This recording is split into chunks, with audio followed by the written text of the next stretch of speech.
Good morning. Good morning. And thank you for joining us for the Granite Staters United for the People press conference. I'm Liz Tentarelli. I'm with the League of Women Voters of New Hampshire, and I'm your MC for today. As Senators Maggie Hassan and Jean Shaheen return to work in Washington today, we've gathered over 25 groups representing tens of thousands of Granite Staters to voice our support for the passage of the For the People Act and the John Lewis Voting Rights Advancement Act. As the For the People Act is being amended, its name may change, but not its intent. We're going to hear today that the vast majority of Granite Staters are united, that no matter what your age, your zip code, or the color of your skin, you should have the freedom to vote and to have that vote matter.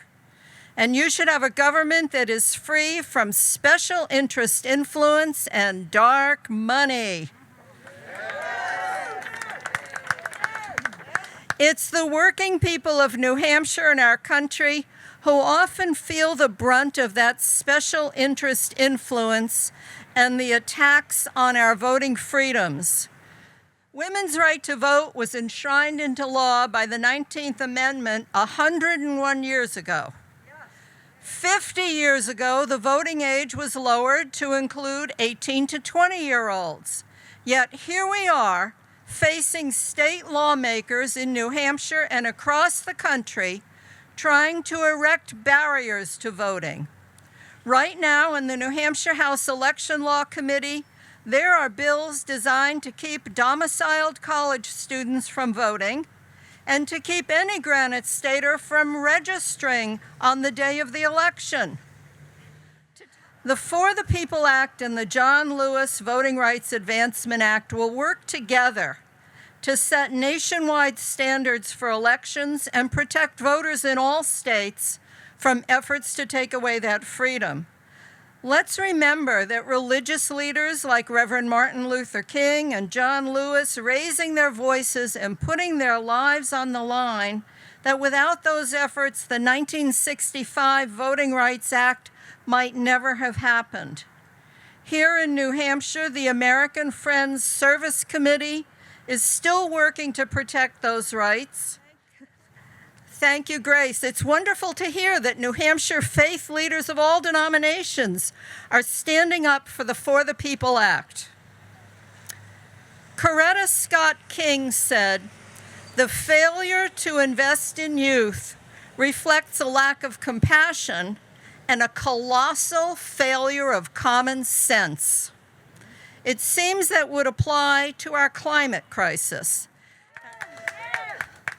The For the People Act includes a provision that institutes an independent redistricting commission to establish congressional districts, and it outlaws gerrymandering.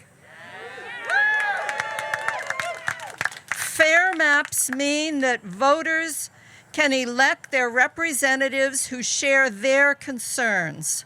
This is particularly important for Granite Staters who support reproductive justice.